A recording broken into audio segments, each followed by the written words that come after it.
In this two-part video, we are making an awesome double cheeseburger. But first, we need to make a relish of sorts. A pico. Chi-Town Pico. You're watching Cooking with Chris, the YouTube channel where I show you some of my favorite recipes. Subscribe now and click the bell so you don't miss out on future videos. Welcome to part 1 of Chicago Style. This video is ultimately about one of my favorite burgers, the Comiskey Burger, a unique double cheeseburger with a Chicago twist. Before we can get there though, we need to talk about a Chicago icon, the Chicago Style Hotdog. Why a hot dog to make a burger? Well, it's actually about the toppings. You see, we need to make Chi-Town Pico, which is pretty much all the toppings of a Chicago-style hot dog, chopped up and made into its own wonderful ingredient. Like I said, in the end, we're making the Comiskey Burger, which is served at Guaranteed Rate Field in Chicago, where the White Sox play. So before we make the pico, let's make a Chicago-style hot dog.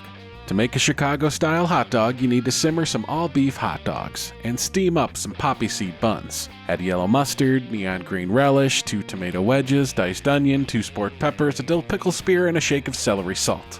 Nothing like it.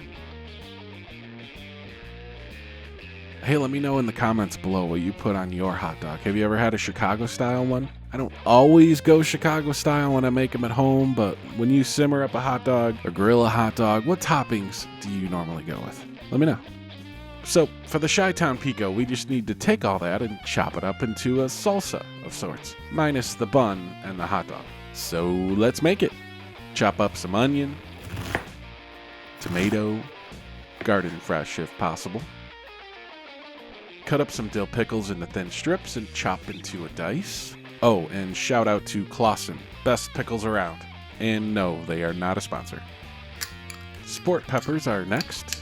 Now these may be a tricky ingredient to find. I live in the Chicago area, so they're pretty much in every grocery store. Try ordering them online if you can't find them. And if you're wondering what is a sport pepper, well, it's sort of like a Tabasco pepper and a Serrano pepper cross. They're called sport peppers. They're pickled in vinegar, full of spice. When you bite into them, you get that juicy vinegar bursting out, almost kind of like a peppercini pepper, but a little higher on the spicy scale.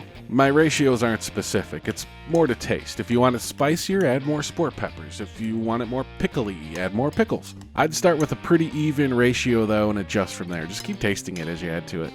Next is the neon green relish, which is basically a sweet relish. They just make it a funky green color here in Chicago. Now, if there's one ingredient that I'm not a big fan of when it comes to the Chicago-style hot dog, it's the sweet relish. I mean, you gotta have it, but it's the ingredient in the Chi-Town Pico that I'm definitely gonna go a little shy on.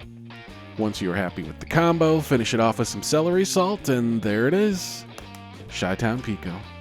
You can even pulse this up in a food processor, or keep it chunky, but if you are going to go the food processor route, I wouldn't go too far. Just pulse it a few times maybe, otherwise you're going to end up with soup. So, there you have it, part 1 of Chicago Style. In part 2, we're going to use the pico as a topping on the Comiskey Burger. This pico on the burger makes it so good, but there's still one more key ingredient to make it. That's the cheese. What kind of cheese? You'll have to check out part 2 of Chicago Style, where I assemble the Comiskey Burger. But here's an extreme close-up of it.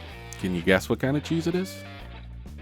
Leave a comment below and let me know what toppings you put on your hot dog. Thanks for watching Cooking with Chris. If you liked the video or have ever had a Chicago-style hot dog, give it a thumbs up and subscribe for more recipes coming soon, including part 2 of Chicago Style. Also follow me on Twitter at cook_with Chris for food news, updates on videos, and more food-related stuff. Stay safe.